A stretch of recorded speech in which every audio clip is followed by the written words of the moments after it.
Disons-le ensemble. Tu es la raison, tu es la raison, tu es la raison pour laquelle je vis. Dis-le avec moi encore. Tu es la raison pour laquelle je vis. Dis-le, dis-le. Tu es la raison pour laquelle je vis. Pour t'adorer, mon Dieu.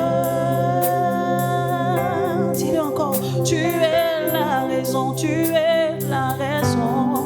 Tu es la raison pour laquelle je vis. Toi seul, tu es la raison pour laquelle je vis.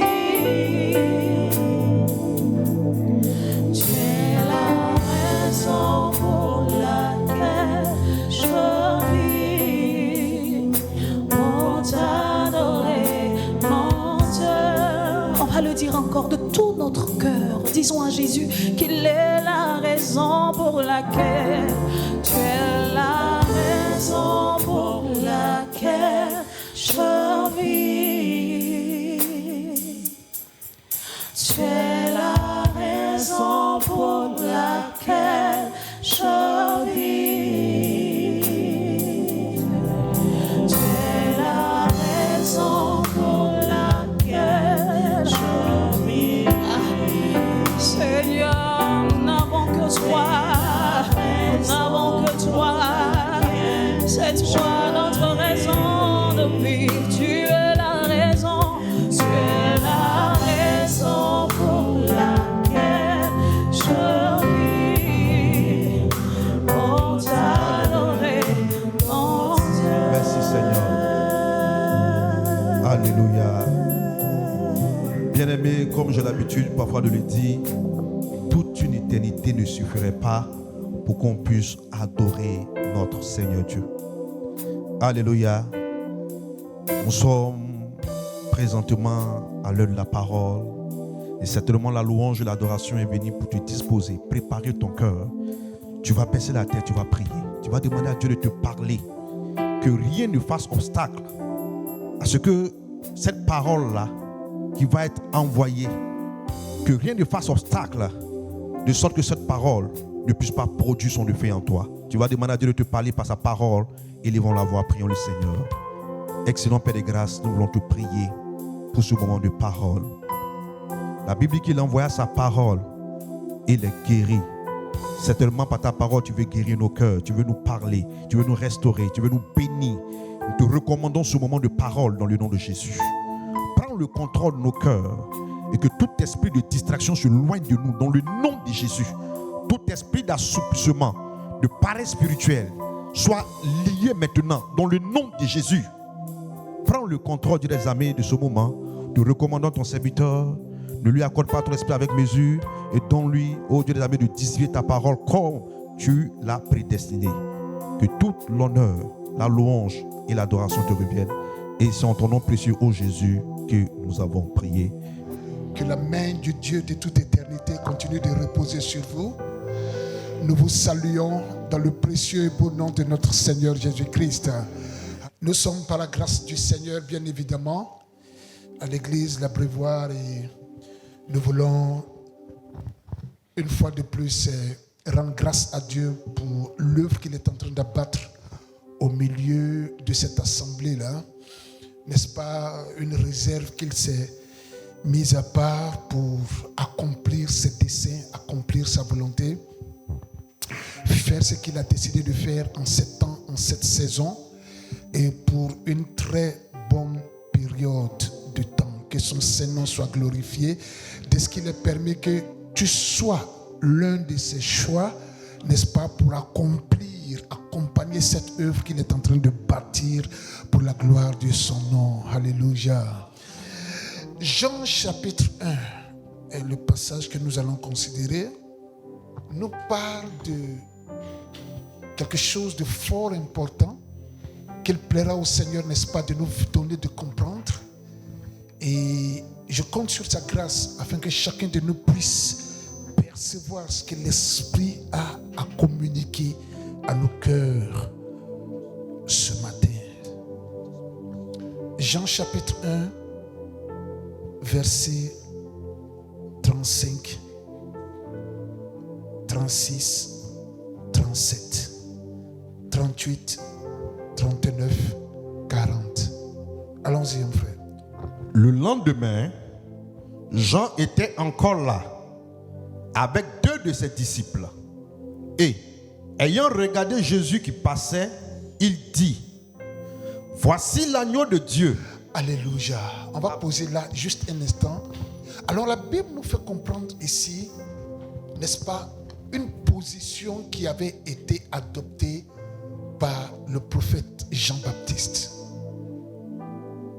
Mais c'est remarquable ce qui s'est passé là. Cet homme-là, rempli de Dieu, ayant la parole de Dieu, à qui la parole du Seigneur avait été révélée, cet homme qui a vécu une telle vie comme nous le savons, se tient là avec ses disciples. Et la Bible dit que 2 de ses disciples étaient là auprès de lui. Ce matin-là, ou ce jour-là, il n'était qu'avec 2 de ses disciples en ce moment où il se préparait à faire une telle déclaration. Il n'était que 2. Sur plusieurs, des dizaines, des centaines peut-être.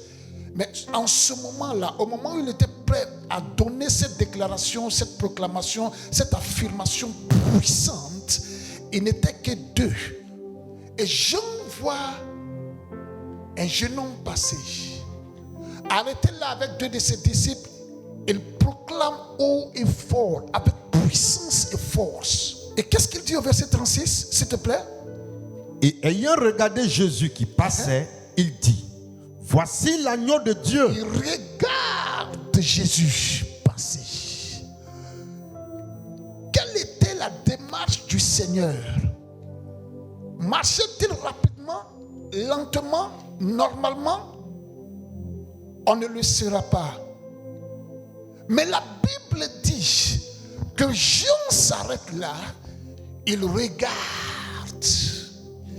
Cela nous fait comprendre qu'il prenait son temps pour observer quelque chose. Il avait déjà vu la veille. Il avait déjà rendu témoignage de lui la veille. Mais cette fois-ci, il regarde.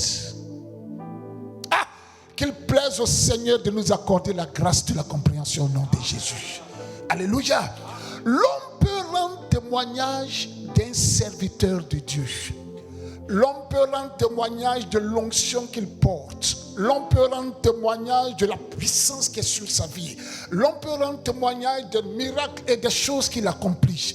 Mais il est également bon pour prononcer une telle phrase. Il est bon de regarder. En ce moment-là, nous sommes loin de l'euphorie.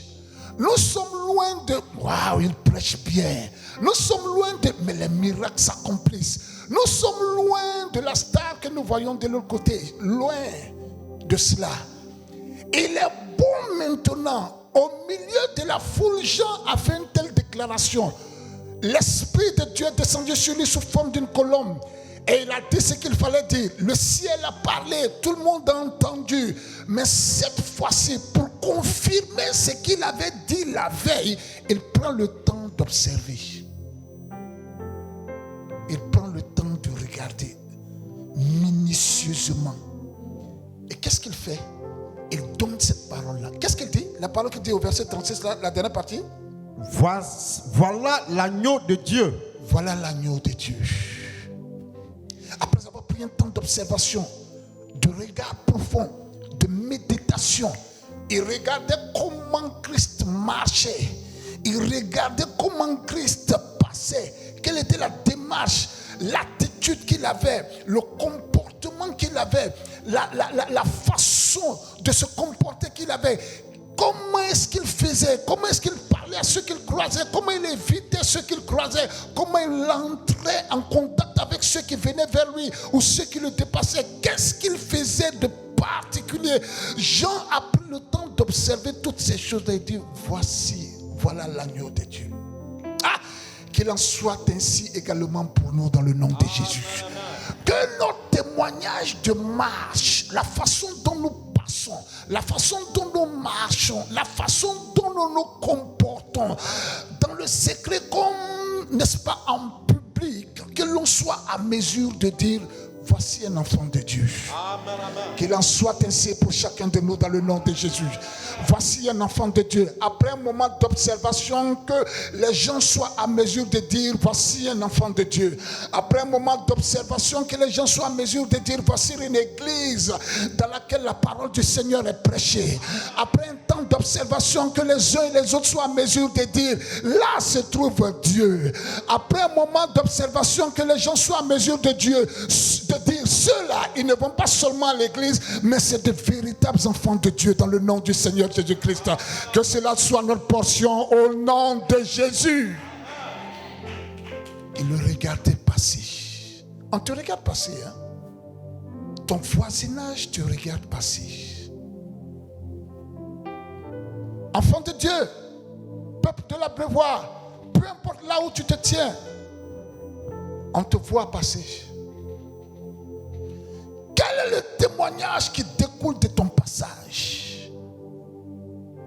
Quelle est la parole? Quelle est la déclaration qui est faite après ton passage? Quelle est la parole? Alléluia. Parce que c'était tellement critique ce qui allait arriver que Jean avait besoin de regarder encore. Il avait des disciples. Il avait des personnes qui dépendaient de lui. Il avait des personnes qui croyaient en son ministère. Il y avait là des personnes qui cherchaient Dieu avec lui. Il y avait là des personnes qui s'étaient mises à part pour chercher Dieu, adorer Dieu, aimer Dieu, servir Dieu, n'est-ce pas, dans son sillage. Il savait qu'il avait un temps limité. Il savait qu'il avait un temps, n'est-ce pas, qui n'était pas long. Et il était nécessaire pour lui de confier ce peuple-là, ces disciples-là, à quelqu'un qui, n'est-ce pas, allait faire ce que Dieu voulait qu'il fasse. Il regarde tous ceux qui passent, tous ceux qui viennent le voir. Les scribes sont venus, les pharisiens sont venus, les souverains sacrificateurs sont venus, les ceux-ci sont venus, les ceux-là sont venus. Il n'a rendu aucun témoignage de la sorte d'eux. Il les observait tous et quand il a vu finalement celui qu'il avait baptisé la veille, voilà l'agneau de Dieu. Juste en ce moment-là, la Bible nous dit que deux de ses disciples, oui, allons-y au verset 37. Verset 37. Oui. Les deux disciples l'entendirent prononcer ces paroles et ils suivirent Jésus. Alléluia. Ils entendirent. Qu'est-ce que les disciples sont en train d'entendre de nous? Quelle est la parole qui provient de nos chairs? Qu'est-ce qu'entendent les disciples? Qu'est-ce qui entre dans les oreilles et dans l'esprit des disciples qui nous écoutent? Non seulement nous qui nous tenons sur la chair, mais vous également qui êtes, n'est-ce pas, des serviteurs de Dieu dans vos différents lieux d'habitation, de travail, d'affaires, etc., etc. Quel est le message qui émane de chacun de nous vis-à-vis de ceux qui nous regardent, ceux qui se tiennent près de nous, ceux qui sont dans notre entourage, dans notre environnement? Quel est le message qui découle? Qu'est-ce qu'ils nous entendent dire en ce qui concerne Dieu? Qu'est-ce qu'ils nous entendent dire en ce qui concerne le salut? Qu'est-ce qu'ils nous entendent dire en ce qui concerne Christ et Christ crucifié? Qu'est-ce qu'ils nous entendent dire? Les deux disciples l'entendirent prononcer cette parole. Jean nous montre ici le serviteur de Dieu qui n'a jamais vécu pour lui-même, qui sait qu'il est venu servir. Jean nous montre ici l'image du serviteur de Dieu qui sait qu'il n'a aucune autre personne à présenter excepté la personne pour laquelle il est venu préparer le chemin, qui n'a jamais cherché à devenir grand au milieu de ses disciples, puissant en Israël, devenir le père de la nation, le conquérant, le ceci ou le cela, et nous montrer c'est l'image du serviteur de Dieu qui observe et qui cherche Dieu dans tous ses regards. En d'autres mots, Jean nous montre c'est l'image du serviteur de Dieu qui a fait de sa maison, enfin de sa vie, la demeure de Dieu. Regardez Jean qui ne maintient pas ses disciples et qui leur montre la vraie personne. Nous avons dans cette déclaration de Jean-là, ce qui nous montre qu'il était mort au système. Il regarde ce qui passe. Il sait que son temps sera bientôt accompli. Mais où il est?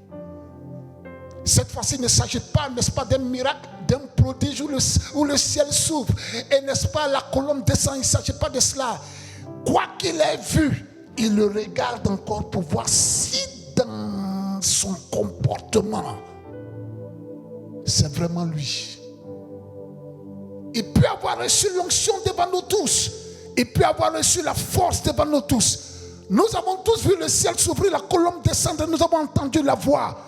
Mais c'est quoi son comportement? Il observe cela.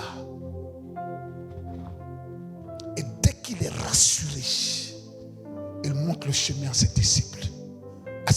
Et quand ils entendent Jean dire cela, ces paroles, qu'est-ce que la Bible dit qu'ils ont fait? Verset 38. Non, le même verset 37. Les deux disciples l'entendirent prononcer ces paroles et ils suivirent Jésus. Ils suivirent Jésus. Amen. Il y a une seule personne à suivre. Une seule personne à suivre à la fin de la journée. Jésus-Christ. Jésus-Christ. Nous ne voulons savoir rien d'autre au milieu de l'église. Nous ne voulons comprendre rien d'autre au milieu de l'église, excepté Christ et Christ crucifié. Il s'agit de lui. Nous ne voulons pas entendre de supériorité de langage, de sagesse humaine et des choses qui vont dans ce sens-là. Nous ne voulons pas entendre, n'est-ce pas, les grosses théories pythagoriennes, grecques, romaines, etc., etc. Celui que nous voulons voir dans l'église, celui que nous voulons voir à l'église, celui que nous voulons toucher à l'église, expérimenter dans l'église, Christ et Christ crucifié. Alors les disciples le suivirent. Ils les regardent partir. Sa mission est sur le point d'être accomplie. Deux de ses disciples ont vu le Messie et ils ont décidé de le suivre. Et c'est la mission de l'abreuvoir.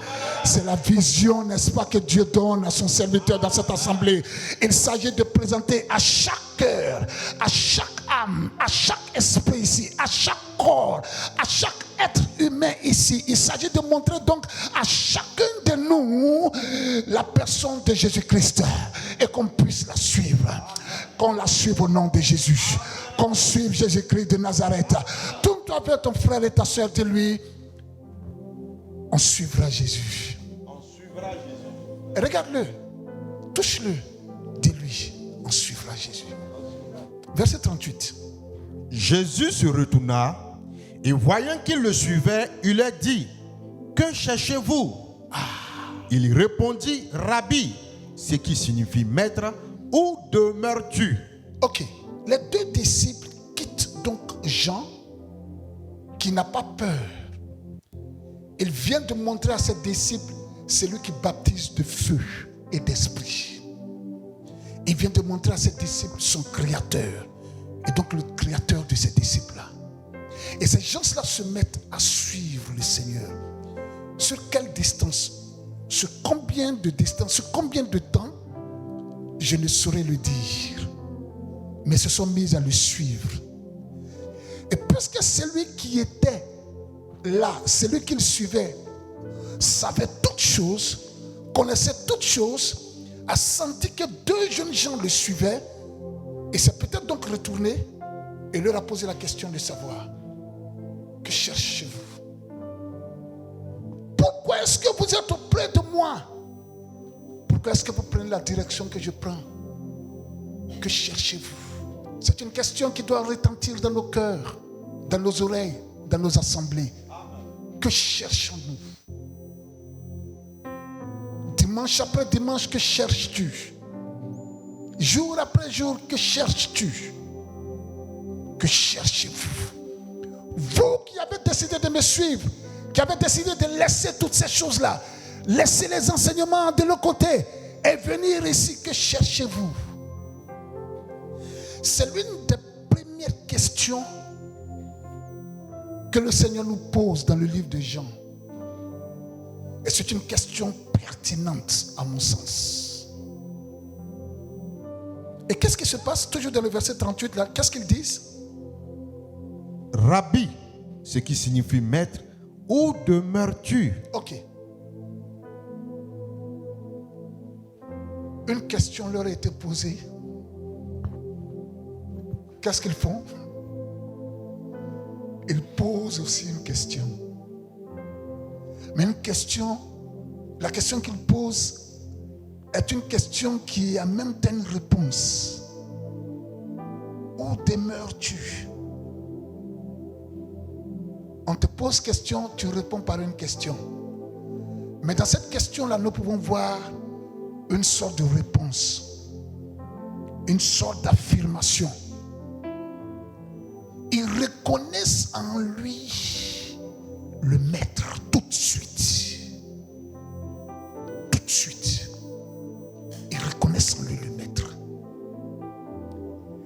Et ils savent que si c'est lui le maître qui est au-dessus de notre maître, avec qui nous avons vécu, dont nous connaissons les expériences, dont nous connaissons les paroles, les déclarations, etc., etc. Si c'est lui le maître, au-dessus de tout autre maître, alors il est important pour nous de savoir comment est-ce qu'il veut qu'on vive. Et pour qu'on soit en mesure de savoir comment est-ce qu'on doit vivre, il est bon d'aller où il est là. Façon il vit là, on pourra ainsi vivre comme ça. Donc ils lui disent, tu habites où ça? Avant de faire de nos vies la demeure de Christ, il est bon qu'on aille voir lui-même sa demeure d'abord. Comme ça, quand on voit ce qui est dans sa demeure, comment il fait là-bas, on pourrait essayer de répliquer la même chose dans notre maison et puis l'inviter. Viens voir dans ma demeure. J'ai essayé de faire comme ce que j'ai vu chez toi là. Viens voir avec moi. Donc, où demeures-tu? Ce qui nous intéresse, ce n'est pas que tu nous oignes tout de suite. Que tu nous apprennes à prier tout de suite. Que tu nous apprennes à faire des miracles tout de suite. Que tu nous apprennes à prêcher tout de suite. Que tu nous apprennes à faire ceci et cela tout de suite. Ce qui nous intéresse là, maintenant, et qui va, n'est-ce pas, qui va être le socle de toute autre chose, c'est où tu demeures. Ah, que le Seigneur nous envoie dans sa demeure au nom de Jésus. Que la demeure du Seigneur soit l'une de nos quêtes, l'une de nos recherches. Que cherchez-vous? On cherche ta demeure. On peut être dans une maison en tant que peut-être ouvrier, serviteur, servante, etc., visiteur, sans être dans la demeure. La demeure part du lieu d'intimité. Alors quand les disciples lui disent ici, où demeures-tu? Avec joie. Le Seigneur ne leur dit pas, ok, tournez comme ça, allez là, faites ceci, faites cela, et puis après vous allez... Non, tout de suite, avec joie, le Seigneur les invite, venez voir. Et donc les disciples, au lieu de tout de suite s'engager à servir, à faire ceci ou cela, ont désiré voir le lieu d'intimité du Seigneur. Et qu'est-ce qu'il leur dit? Allons-y. Verset 39. Venez, leur dit-il, et voyez. Ils allèrent et il vit où il demeurait. Et il restait auprès de lui ce jour-là. C'était environ la 6e heure. Ok. Donc il a dit, venez et voyez. C'est l'appel que le Seigneur nous lance aussi maintenant. Venez. L'une des caractéristiques des membres de cette assemblée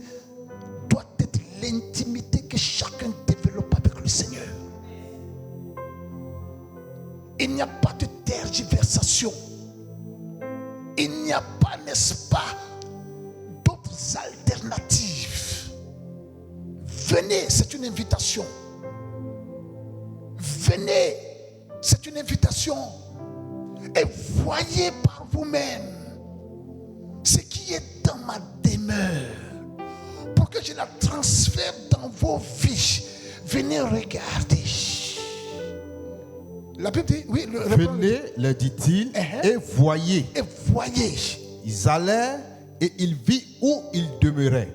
Venez et voyez. Et la Bible dit, ils allèrent. Non, il faut nous montrer de loin et puis on va voir.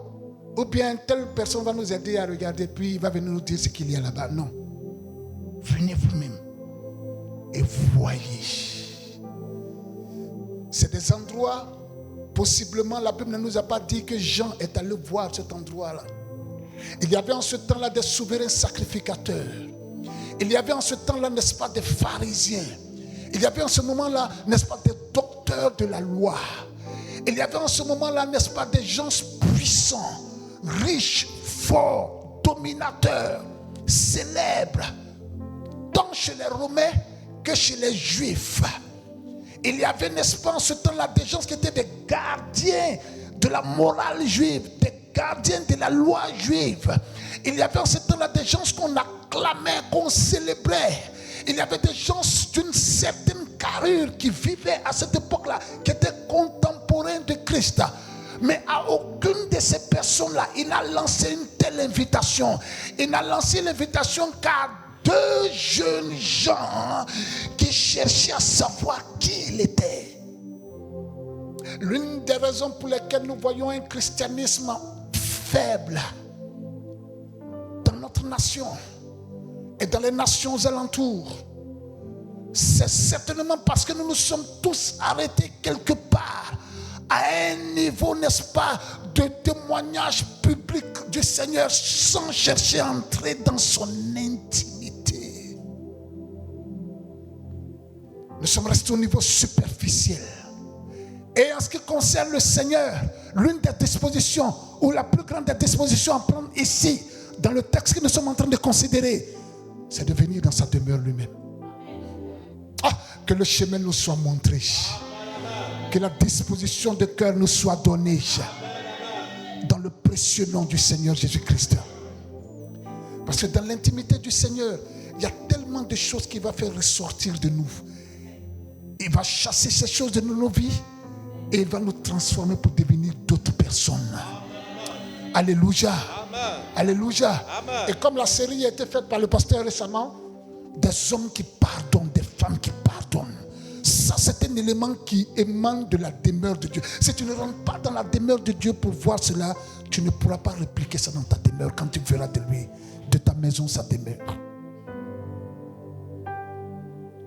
Et la Bible dit, oui, le même verset toujours.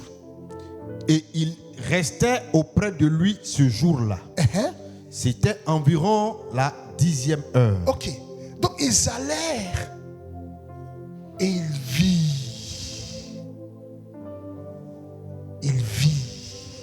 Ils ont vu. Ils marchent et s'en vont quelque part. Quelle était la distance entre l'endroit où ils ont croisé le Seigneur et sa demeure? Je ne saurais le dire. Mais ils ont marché ensemble. Je l'imagine, ce Jésus-Christ-là, heureux de savoir que des personnes veulent voir son intimité. Et ces deux jeunes gens-là qui se posent mille et une questions. Mais si lui-là, il est plus grand que Jean-Baptiste, si lui-là, c'est celui que la colombe est descendue, qu'est-ce que nous allons voir alors chez lui? Cette joie-là, cette félicité, cette espérance qu'ils avaient, that expectation they had, c'était formidable. Et ça se coulait certainement dans le cœur de savoir qu'ils partaient voir la maison, la demeure demeure du Fils de Dieu, de l'agneau de Dieu. C'est ce qu'ils vont voir. Ils ne vont pas juste voir, mais ils vont entrer. Ils vont avoir accès à ce lieu-là. Le lieu où réside le seul agneau de Dieu qui est venu ôter le péché du monde. Le lieu où réside le Dieu de toute éternité qui est venu ôter le péché du monde. Ils vont avoir accès à cet endroit-là. Ils sont joyeux, contents, heureux d'expérimenter quelque chose comme ça. Et la Bible dit, ils allèrent. Qu'il plaise au Seigneur de nous donner d'aller.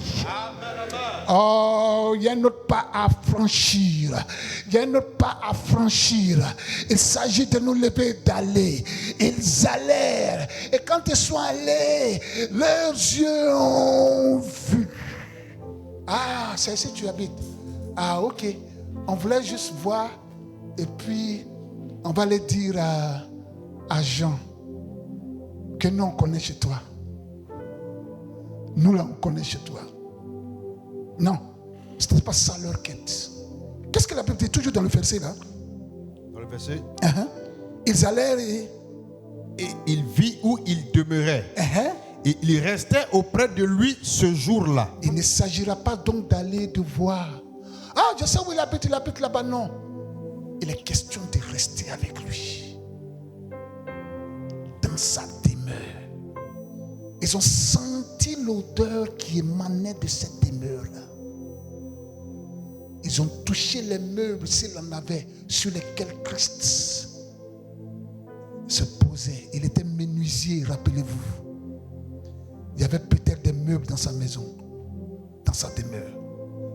Ils ont vu la façon dont il avait décoré son lieu d'habitation. Et sa maison était tellement agréable. Sa demeure était tellement agréable que la Bible dit qu'ils ont fait quoi? Et il demeurait auprès de lui ce jour-là. Il restait auprès de lui ce jour-là. Ils sont restés auprès de lui. Pas loin de lui. Pas une certaine distance entre lui, dans sa propre maison, une distance entre lui et eux. Mais auprès de lui. Ils se sont assis à côté de lui. Ils ont reçu la feuille de route de la mission qu'il était venu accomplir. Il leur a parlé de cela. Ils l'ont touché. Serviteur aimé. Ils ont ri avec lui.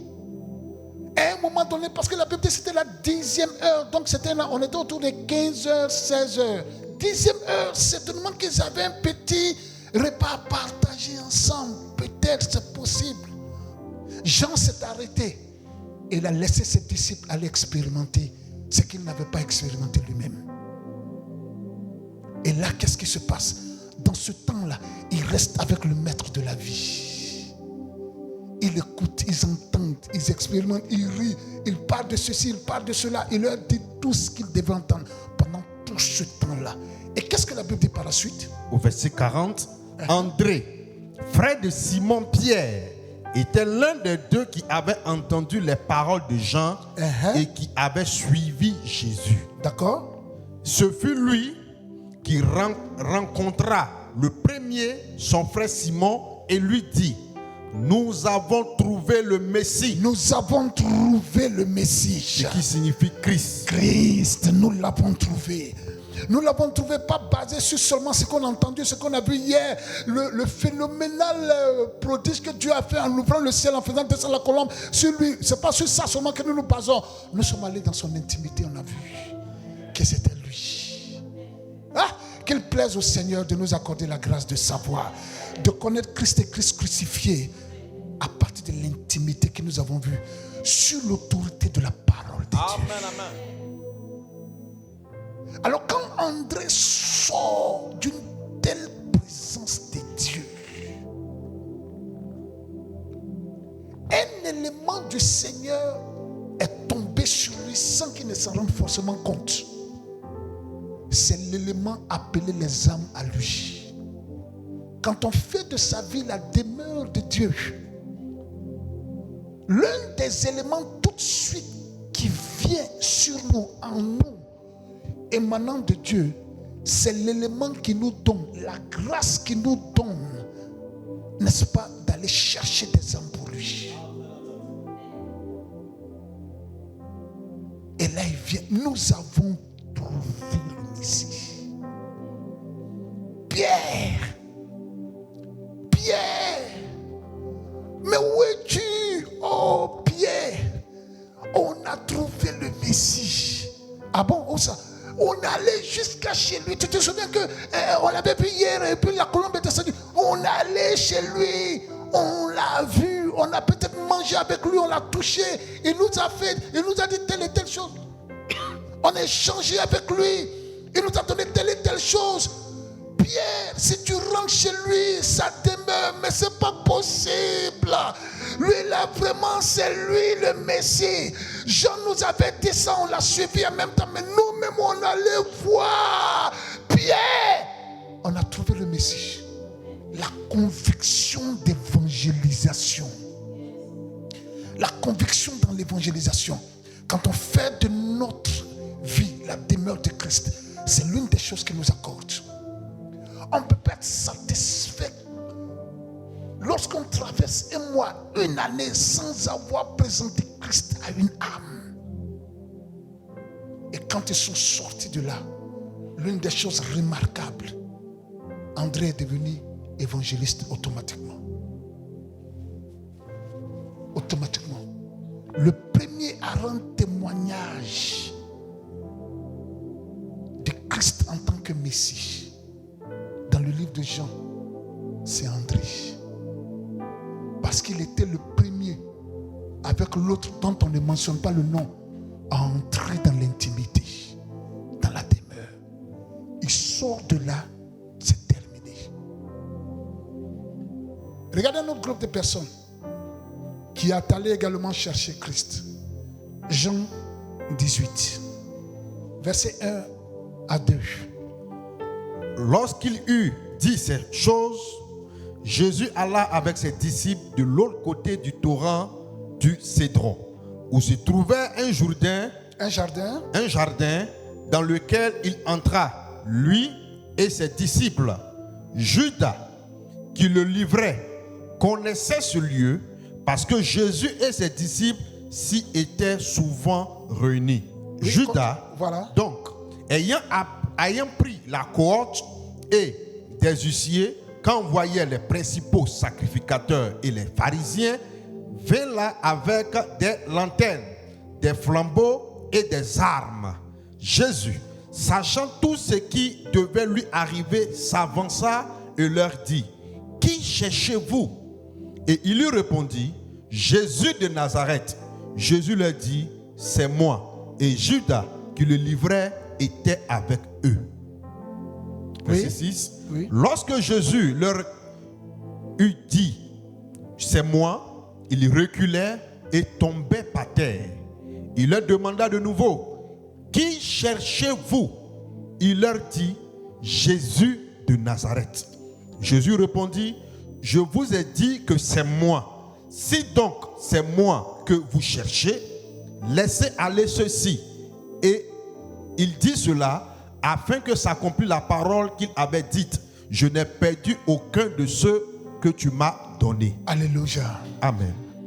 Alors voici un autre groupe de personnes en quête de Jésus. Alors le deuxième groupe se présente. Ce groupe-là, il est composé des éléments de la cohorte. C'était des gardes. C'était des gens qui avaient une sorte de formation militaire. C'était des gens de la sécurité. À côté d'eux se trouvaient, n'est-ce pas, des huissiers. Donc des gens qui représentaient un peu la loi quand même. Donc deux entités puissantes. Une qui représente la défense, la sécurité, la protection, etc. etc. et l'autre qui représente la loi quelque part. Avec à leur tête un homme de l'entourage de Jésus, du nom de Judas. Ils vont à la quête de Jésus. Mais avec quoi? Ils avaient, au verset 3, je crois, la Bible dit qu'ils avaient quoi? Ils avaient... Judas donc, ayant prit la cohorte et des huissiers, quand voyaient les principaux sacrificateurs et les pharisiens, vint là avec des lanternes, des flambeaux et des armes. Ils sont venus équipés. Comme ça, s'il est dans un arbre, dans la nuit noire, on peut allumer les torches pour chercher à le voir. Les lampes et les flambeaux seront allumés pour qu'on puisse le voir. Si l'on cachait quelque part, nos services, n'est-ce pas, d'électrification peuvent se déployer afin qu'on le voie. Ce qui est sûr, il ne nous échappera pas. Nous avons ce qu'il faut pour le trouver.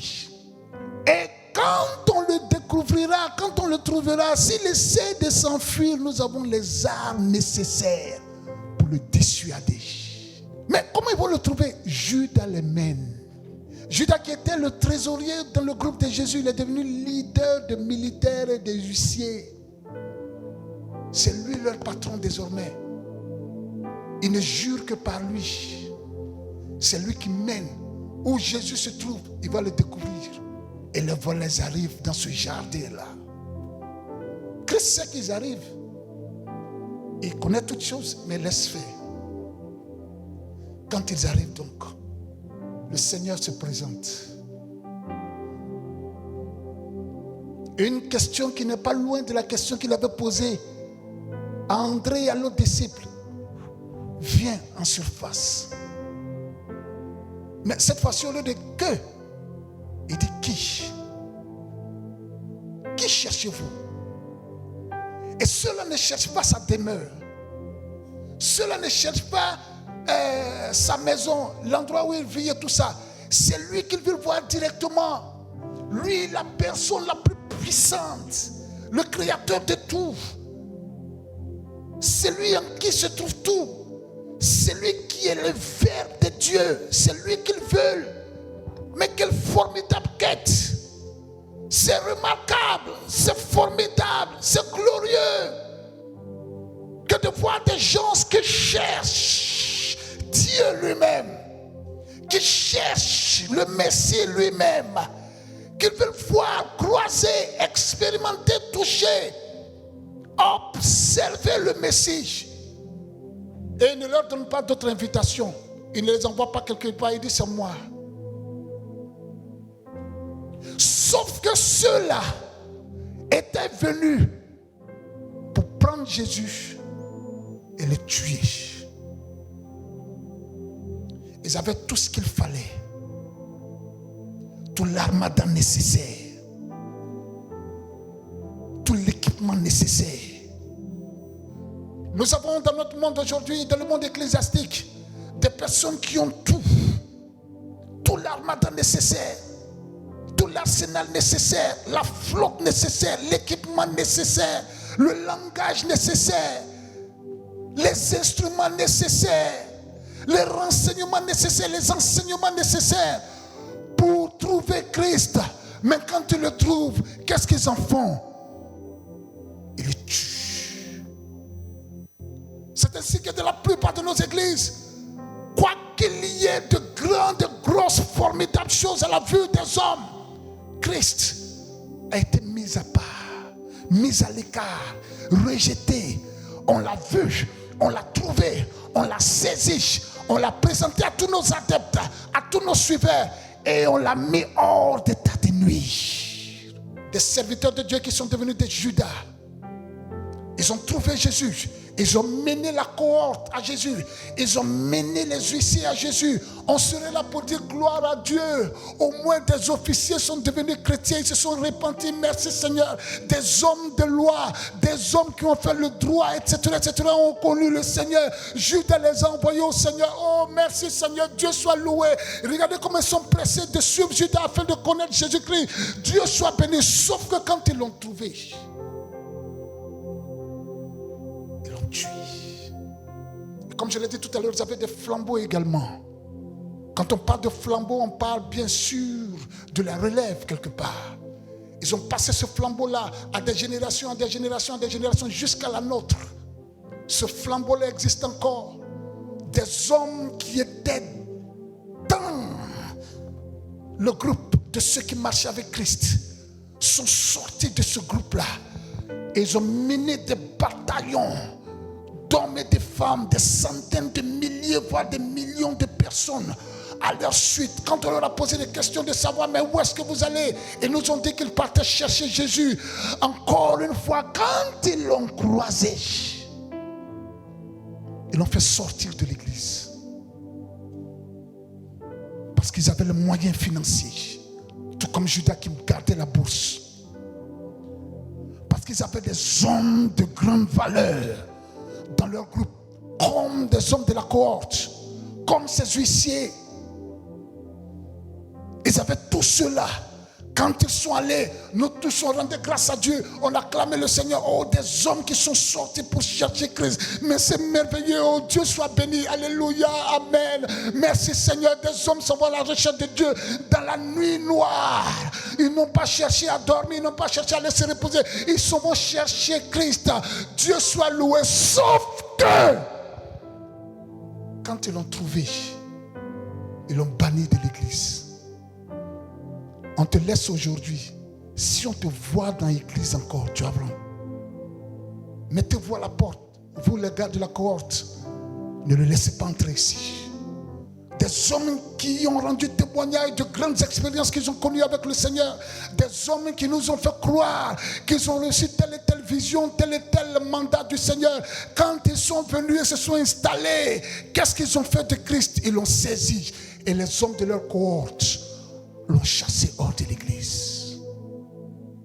Deux groupes en quête d'une même personne.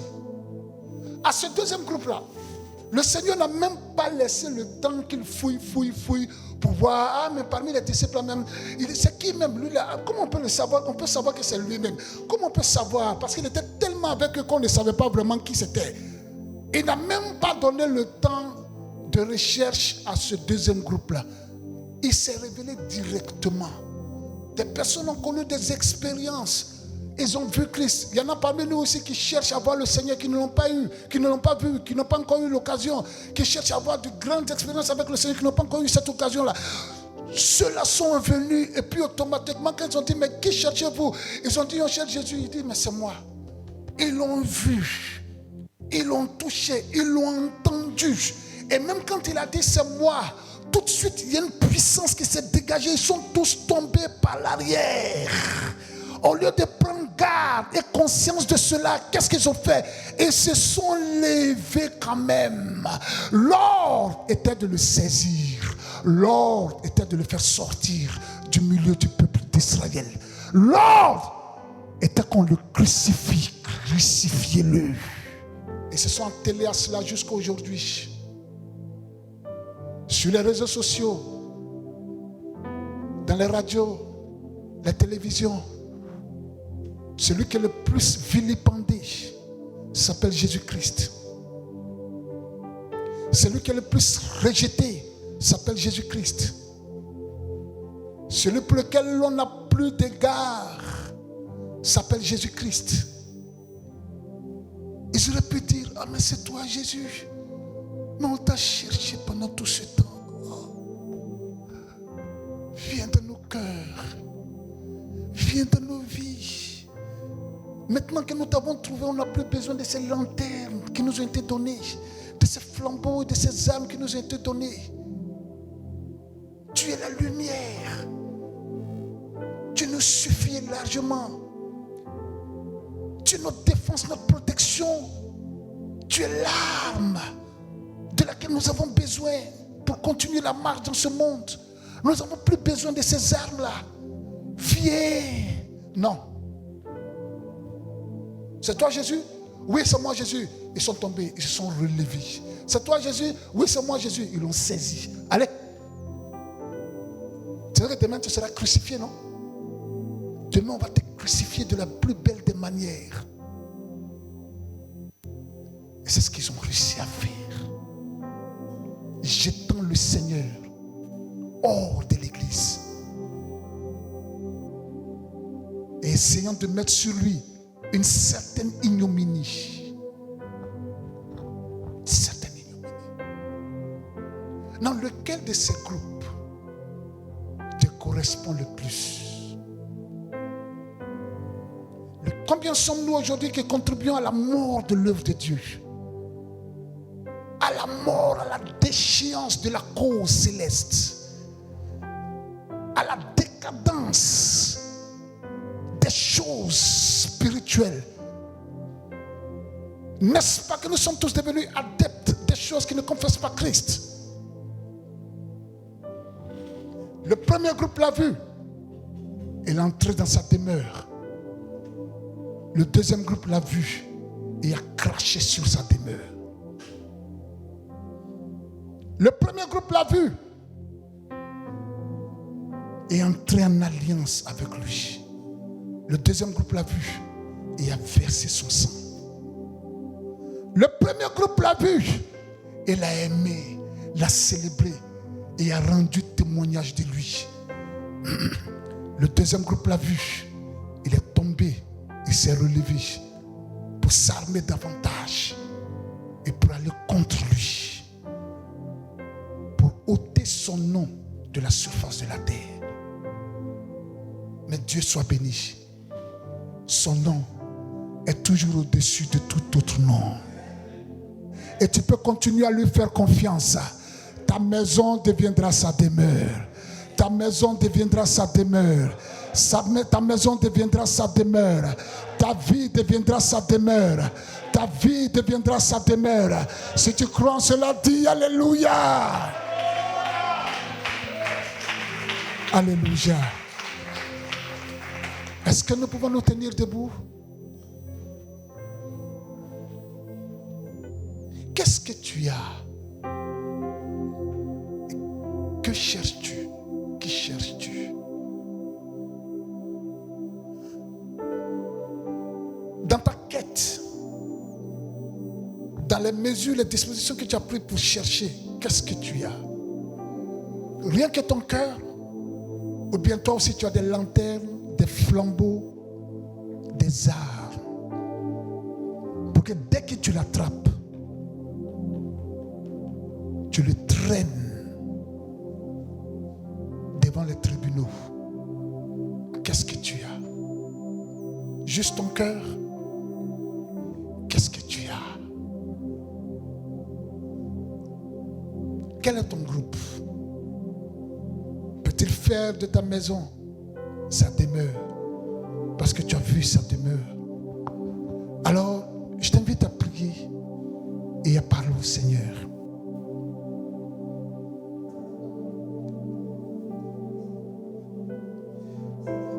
Dis-lui, voici le groupe auquel j'appartiens. Et si j'appartiens au premier groupe, alors renforce-moi. Aide-moi. Donne-moi de voir ce que André et l'autre disciple ont vu. De toucher, d'écouter, d'entendre,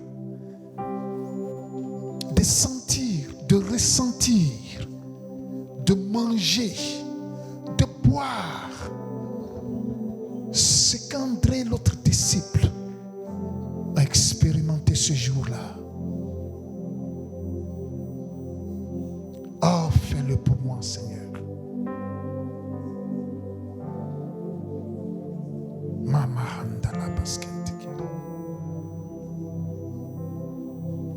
Merci, Seigneur. Alléluia. Oh, si on peut chanter ce cantique ensemble avant qu'on ait prié. Allons-y. À moi, ce n'est plus moi qui vis. Alléluia. C'est Jésus qui vit en moi. Encore une fois. Ce n'est plus moi. Encore une fois. Ce n'est plus moi qui vis. Alléluia. Je veux que tu le déclares fortement. C'est Jésus qui vit en moi. Ce n'est plus moi. Ce n'est plus moi qui vis. Alléluia. C'est Jésus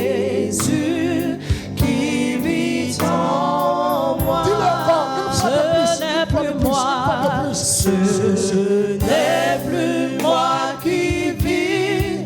Alléluia.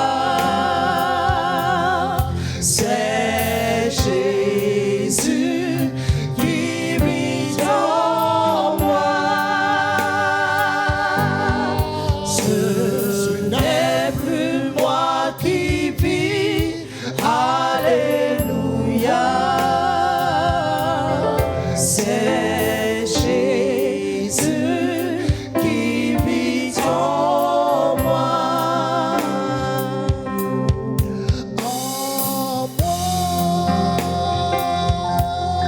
En moi, c'est Jésus, c'est lui. C'est Jésus qui vit en moi. Ce n'est plus moi. Ce n'est plus moi qui vis. Alléluia. C'est Jésus. C'est Jésus qui vit en moi. En moi. En moi. C'est Jésus. C'est Jésus qui vit en moi. Ce n'est plus moi. Ce n'est plus moi qui vis. Alléluia.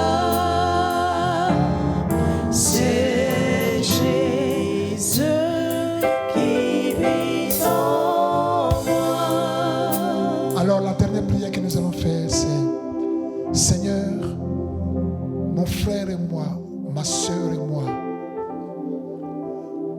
donne-nous de connaître ta demeure, de vivre étant ta demeure en même temps.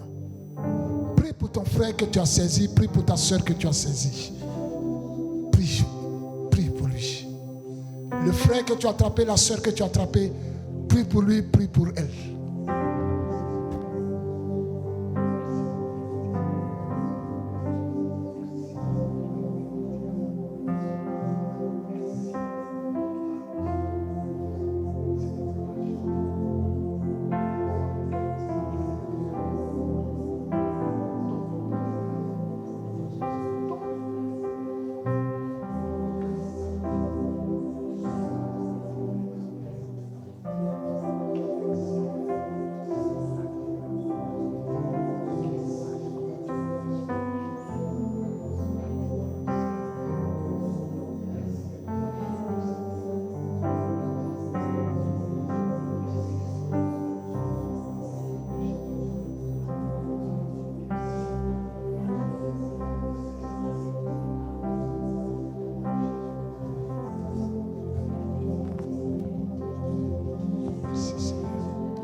Oh, nous bénissons ton nom, toi qui règnes à jamais. Merci pour ta parole. Merci pour ta puissance. Merci Seigneur. Alléluia. Merci Seigneur.